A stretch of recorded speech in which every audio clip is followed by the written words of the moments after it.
Hi friends, it's Gwen. Welcome back to my channel. Today I'm here to review Ask Again Yes by Beth Keane. I read this recently. I loved it. I rated it 4 out of 5 stars and I wanted to review it for you guys and hopefully persuade some of you out there to go ahead and give it a try. If you like stories that span multiple years, in this case 40 years, then I highly recommend it because you get a really in-depth character study of 2 different families, the wife, the husband, and the children. So I really enjoyed this. It starts off in 1973 in New York City. We're following 2 partners. They're rookie cops and they go to this shootout at a bodega. The owner of the bodega is shot dead and there's like a pool of blood. And one of the characters has this like revelation that like you can never tell like where life is leading you. I had the quote written down somewhere, but of course I've misplaced it for this review. But I thought it was really insightful and it also really foreshadows the things to come throughout the novel. You can relate to that middle class, blue collar, Catholic New York family. This is also the book for you because that's exactly what it follows. It follows 2 blue collar families living in New York.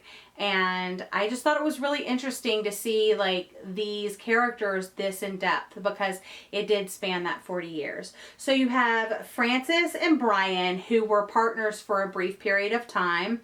And then several years later, they get married and they move into this neighborhood right outside the city.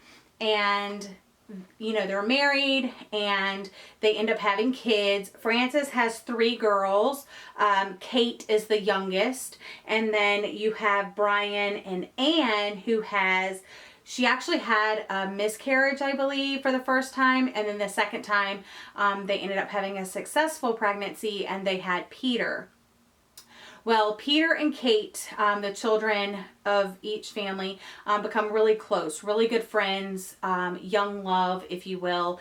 And Francis and his wife Lena don't really want Kate spending a lot of time with Peter because they feel like something is off with Anne. They can't exactly put their finger on it, and really that's a product of the time period which the story starts, because you really don't get to see the things that are wrong with Anne until more than halfway through the novel, and it does say it on page 206. So I want to go ahead and read these to you in case it's like a content warning for you or something like that. Don't forget, it also has violence and alcohol abuse, but these are some of the mental illnesses that one of our main characters, Anne, is dealing with. Paranoid personality disorder, schizophrenia, schizoid personality disorder, borderline personality disorder, bipolar disorder.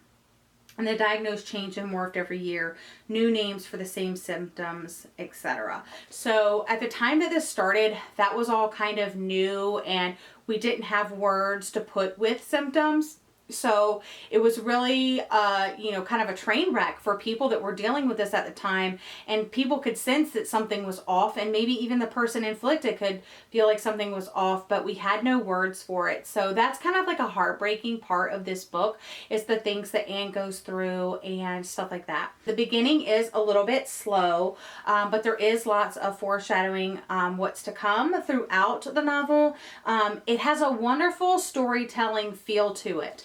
And that's what I was telling my husband when I was talking to him about this book, is that it feels like you're just sitting down listening to a friend talk about their extended family or something like that, because you really do get both families. You get to see obviously Frances and Brian, they're cops, then they're not cops, and things like that. And then you get to see the wives as they grow up, and then you get to see the children from infancy through college and after. And it's crazy that we get to follow these characters for such a long period of time, but I think that's what made the story so compelling.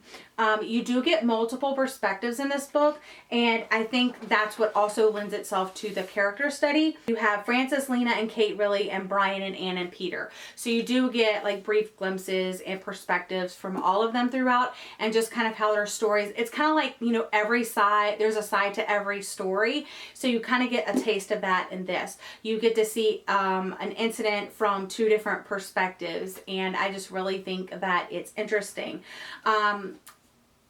It had definitely its heartbreaking moments.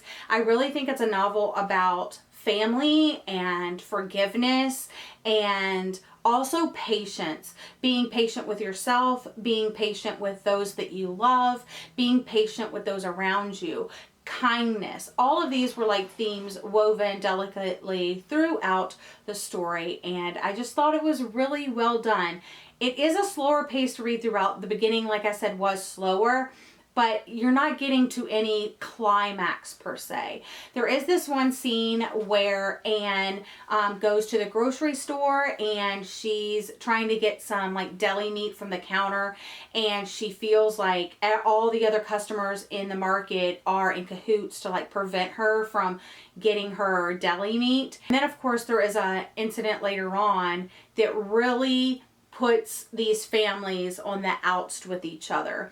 And that one particular instant changed everything, and it really set the tone for the friendship that Kate and Peter tried to have with each other. And every time they were trying to hang out with each other, it was like, are you kidding me? How could you do that to this family?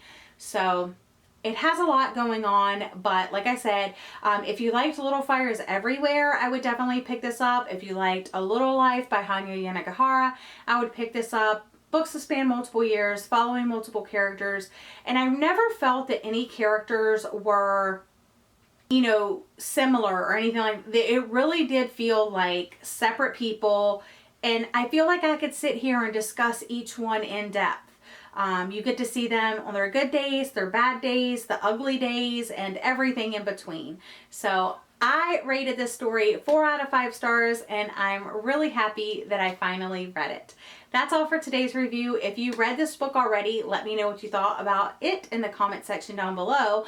And if you're compelled to pick it up now, also let me know that down below. But that's all for today's video. I hope you're having a lovely day or night, and I'll see you guys again in my next video. Bye!